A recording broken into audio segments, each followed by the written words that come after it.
Ontario's annual economic snapshot shows the province deep in the red. Yesterday's budget projects a $14.6 billion deficit this year as U.S. tariffs begin to squeeze the provincial economy.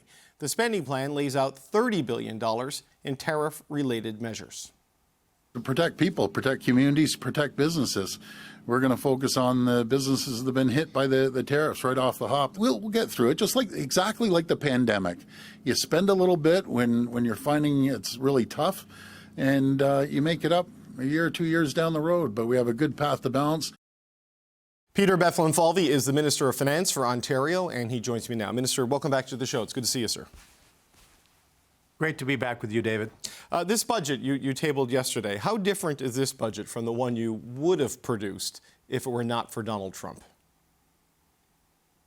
Well, we had put in our budget last year that we'd have predicted a $4.6 billion deficit. This year it's now projecting 14.6, so $10 billion to meet the moment, I would say, against an economy that's grown to $2 trillion. So in context, it's a $10 billion over $1.2 trillion. But, you know, it's meeting the moment, David. This is tariffs are impacting economies around the world. We're seeing an economy slow down everywhere. And so this is a budget is about meeting that moment to provide immediate relief to businesses and workers, but also think about the long-term prosperity of the country and build a more robust economic future for everybody.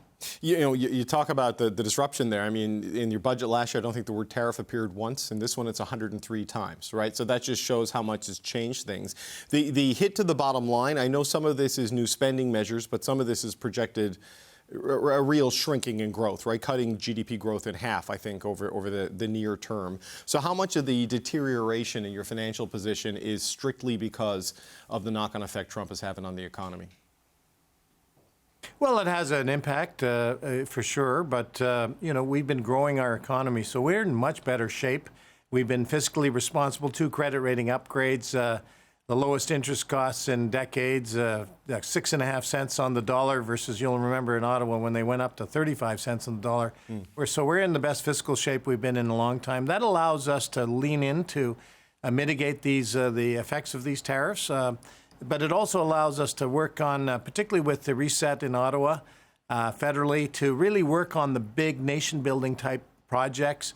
And I'll just mention one. We've taken a lead here under Premier Doug Ford to lead the charge on reducing trade barriers amongst the provinces. And so we've put forward legislation to do that. We've had New Brunswick, Nova Scotia. Tim Houston's done a great job leading the charge as well out of Nova Scotia. Wabkanu was in town a few days ago. They're on board, so we're going to have free trade in Canada. What a concept! It's you know, I've always said Canada's best trading partner is Canada, up to $200 billion potentially of economic development in this country. So those are the types of things we can position our economy for the future. Yeah, and look, free trade in Canada is obviously a boon for the economy, but it's not going to replace the value of free trade with the United States, right? I mean, that is the driving force in the Canadian economy in so many ways. And when you look at the unemployment rate in Ontario now ticking up near 8%, you've pushed off your balanced budget plan, but by a year, looking at a deficit out to 26, 27. I mean, you've got $30 billion in tariff-related measures in there. I mean, is that going to be enough? It sounds like a crazy question to ask. Is $30 billion enough? But the disruption is so significant. Look, we've got, I think, a robust plan here. By the way, the path to balance is pushed out by 1 year. So instead of balancing next year, we balance in 2027. Very fiscally responsible. But we're leaning into things like infrastructure, David. You know, these numbers are bigger. Our population has grown by over 1 million people just in the last couple of years, continue to grow. So we've got to build the infrastructure. When you do that, build hospitals, you build roads and highways, build the Ring of Fire, build pipelines, build nuclear energy. These are the things that pay dividends in the short run, that puts a lot of people to work, but really pays dividends down the road in terms of economic growth and potential. So I think we're meeting the moment, and now I think we have a federal government. You know, I often said in the last 10 years, you know, we're rowing in one direction in Ontario. The federal government is often rowing in a different direction, slowing things down. I think with Prime Minister Carney and his team, I think there's a shared view of economic growth and that we can row in the same direction. We'll go a lot farther as a country.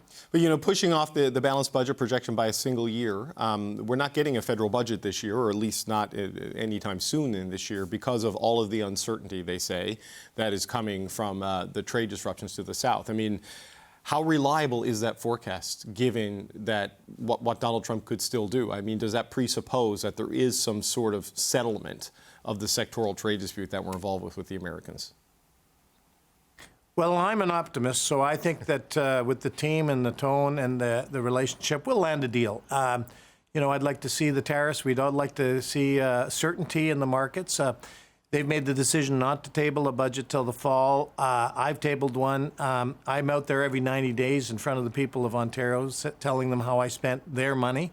I think that's good governance and prudent. But I think the government, federal government, is very serious about committing to Canadian free trade, committing to one project, one approval, and permits faster. Not 15 years to get a shovel in the ground for a mine, but really years, months, and 2 years. So I think that I'm optimistic that the federal government has the tools necessary, the commitment, the will, and the team to work with us to get the big things done. You were reelected February 27th this year, and you've now tabled a budget. The Carney government was only reelected, however you want to frame it, on April 28th, and there is no federal budget. As a finance minister for the second biggest government in Canada, do you accept that there is too much uncertainty and not enough time at this point to deliver a full federal budget, or do you believe it's legitimate to wait at least until the fall or maybe until next year? Look, you're going to have to ask François-Philippe Champagne that question. I talked to him yesterday. He's a great guy. And I think we share a lot of the ambition for economic growth, for economic potential.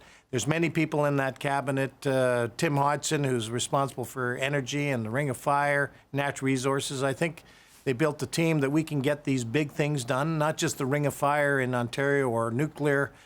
We just announced last week that we're spending $21 billion on 4 small modular reactors to power a clean, green footprint and become an energy superpower in Ontario. But if we can do that together and do that as a nation, that'll not only unify Canadians, it'll put us in a much stronger position economically. And I think that's what we all want, so that we can continue to make the big investments in healthcare and other things that we're doing across the country. Well, I did ask Minister Champagne these questions, and he kind of didn't answer it. So I'm just wondering how you feel about it, because, you know, there's going to be federal-provincial cooperation on infrastructure programs, presumably, on trade diversification, on transfers to the provinces. And if there isn't a budget to outline exactly the commitments on those things, does that create a challenge or an uncertainty for you as the Finance Minister for Ontario?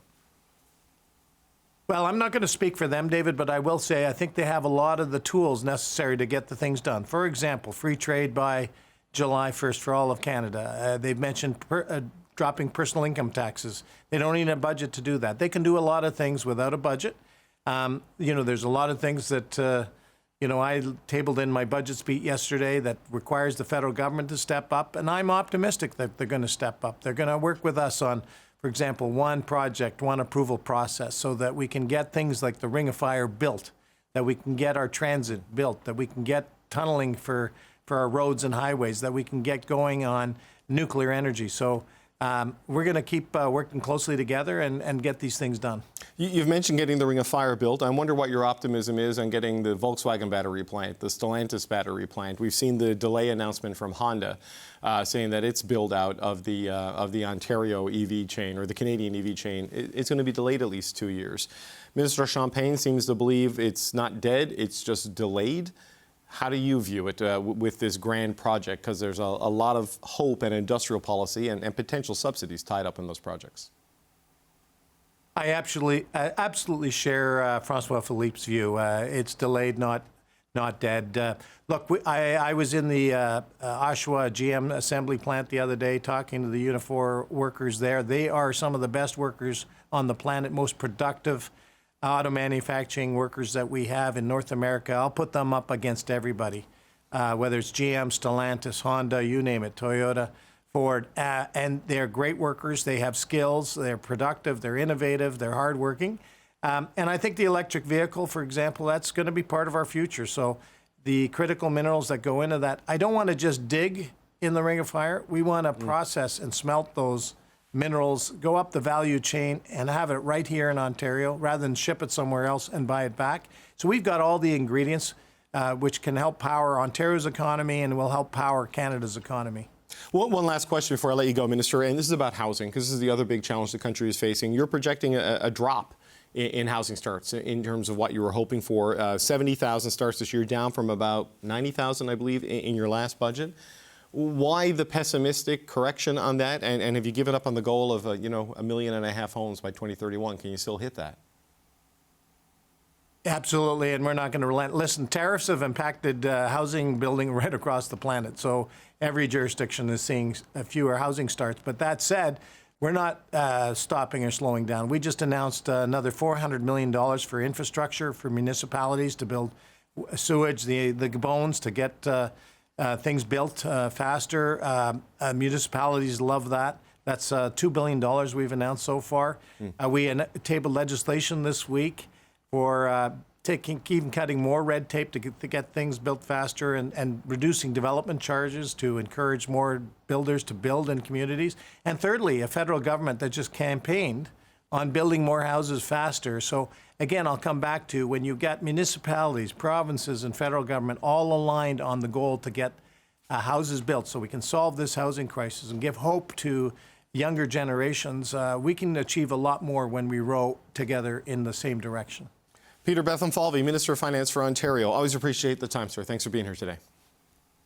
Likewise, David. Thank you.